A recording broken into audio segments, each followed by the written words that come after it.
Okay, so we're going to be looking at single displacement reactions in this lesson.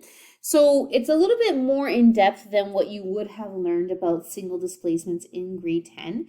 They're also known as single replacements, in case that sounds more familiar to you. They're the same thing. Okay, so single replacement or single displacement, it essentially is a reaction that involves one chemical element reacting with a compound. Okay, so you have one thing by itself reacting with another compound.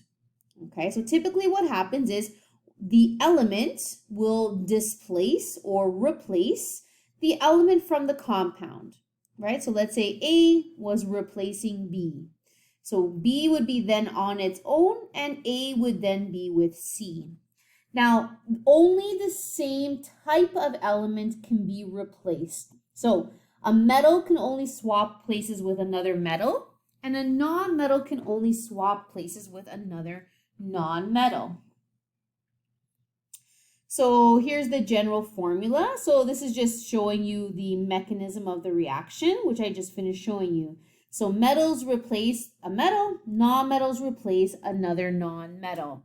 Right, so this is just, again, mimicking the non-metal being replaced with the non-metal in the compound. So here are some examples. So we have magnesium reacting with silver nitrate. So magnesium and silver are the two metals that are swapping. Silver is now on its own, and magnesium is now with nitrate. Now keep in mind, when you are doing this swapping, you're not simply replacing the symbols. Notice here, magnesium nitrate, there's now a 2 as a subscript where there was not a 2 as a subscript over here. Because every time you are writing a chemical formula, you have to redo the compound formula that matches the name. So magnesium nitrate, because of the 2 charge on magnesium, will crisscross down. So it's important when you're writing out these chemical reactions, you have to know that each compound that you're writing has to represent the proper formula of that molecule. So silver nitrate has no subscript because the charge on silver is a 1. That's why there's no subscript with brackets and the charge. So keep in mind, right, when you're doing that, it's like everything you're writing, you're doing its own nomenclature. Now, bromine is a nonmetal, and we have calcium iodide. So in this case, the bromine and iodine are switching because they're the two nonmetals. So we have calcium bromide and iodine on its own. Now in this case, it looks exactly the same, but that's because calcium has a charge of +2, so the 2 crisscrosses down. And remember that we still have to follow our rules for naming. So when we're writing out bromine or iodine, they're part of the Hofbrinkel group. So that's why it's Br2 and I2, because they're part of Hofbrinkel. So if you were to kind of think of this as an analogy, right, this is where you have a couple that might be dancing, and then you're swapping out a person in that couple for another person who is by themselves. Okay, so when you're doing this, what you've learned so far is that elements will swap. Okay, but here's the new part for now we're getting into a little bit more advanced chemistry. So are all elements able to be displaced? The answer is no. Sometimes you're going to have a single displacement reaction and you might have no products that are made. The reason why is because you can only replace elements based on their reactivity. So the element that is by itself can only replace an element that has a lower reactivity than it. So this element, for example, magnesium has to be more reactive than silver in order for us to do this reaction. Same thing over here. Bromine has to be more reactive than iodine in order for this reaction to happen. If it was not more reactive, you would not have any products. It would actually be no reaction. So how are we going to know what their reactivity is? Well, we have a chart that will help us.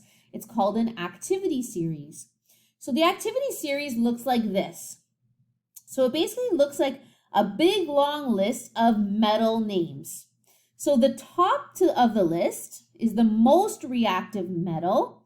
And as you go further and further down the list, the least reactive is on the lowest position. Now, is this every single metal on the periodic table? No. So obviously, you're only going to be asked to do reactions that involve these ones, or else you have no way of knowing. I'm going to show you how this works, but I also want to make note that you have this also on your data sheet. So on your grade 11 data sheet, on the references section on our D2L page, you'll see here activity series for metals, and you have this exact same chart. So you have this with you. You'll also notice that there is a non-metal chart for halogens. So you have an activity series for metals, and you have an activity series for halogens right on your sheet that you can have with you to use while you're doing your questions. So let's learn how this thing works. All right. So remember we mentioned that a metal can only be replaced by a metal that is more reactive than it. So what that means is the metal that you are trying to replace in the compound has to be lower in reactivity than the metal that is by itself. So for example, let's do that magnesium and silver nitrate example again. Okay, so magnesium is here on our activity series. Silver is way down here. So because magnesium is more reactive than silver, that means that this reaction will happen. But let's say we had a different story. Let's say I had gold and I was trying to react it with silver nitrate. Okay, so because gold is lower in reactivity than silver, this would actually not react. The element that is by itself has to be more reactive. So what you would do in this case is you would write NR, and that represents no reaction. So no reaction would be made because gold is less reactive than silver. Okay, so if you'd like, pause the video, give this a try. So I'll explain what you're doing here first. So we have silver that is placed in a beaker of aluminum nitrate. So this is going to be a solution, an aqueous solution. I want us to start getting into the habit of writing out the states. Solid zinc is placed in a solution of sodium chloride. So what I'd like you to do is write out the reactants. If you have products, write the products out and then balance the reaction. Same thing down here. So you're going to write out the reactants, and if you have a reaction, I want you to write the products out and balance it. So pause the video and give this a try. Okay, so let's take a look at this. So we have silver, which is a metal, plus aluminum nitrate. So remember, following the crisscross rules, we should have a 3 on the outside, and it is an aqueous solution, right? So looking on here, we have aluminum and we have silver. So silver is lower in reactivity than aluminum. So this is going to be no reaction. So whenever you do this, you're still going to write out the reactants, but you would write no reaction. So silver is less reactive. It would not be able to replace aluminum.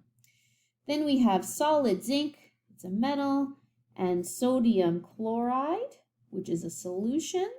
So anytime you see the term solution, right, we know that that means it's aqueous. So we have sodium and zinc. So again, zinc is not going to be able to replace the sodium because it is less reactive. So no reaction. So of course, if you had a reaction, you would then write the products out, right? You would swap them, and then you would balance out your reaction as normal. Okay, so we have the same type of idea with an activity series of nonmetals, but it works exactly the same way. So the higher up on the list, the more reactive the halogen is. The lower on the list, the least reactive. So same thing, a halogen can only replace something that it is more reactive than. So here we have sodium chloride and fluorine. So we have chlorine and fluorine. So fluorine is more reactive than chlorine. So that means that the fluorine is going to swap. So we're now going to have sodium fluoride. So this is +1, -1, plus chlorine gas. And then, of course, to balance it, we would need a 2 in front of NaCl and then a 2 in front of NaF. So NaF, you don't know what this is yet, but this is actually also a solid. So again, something that we haven't learned how to do yet, I wouldn't expect from you.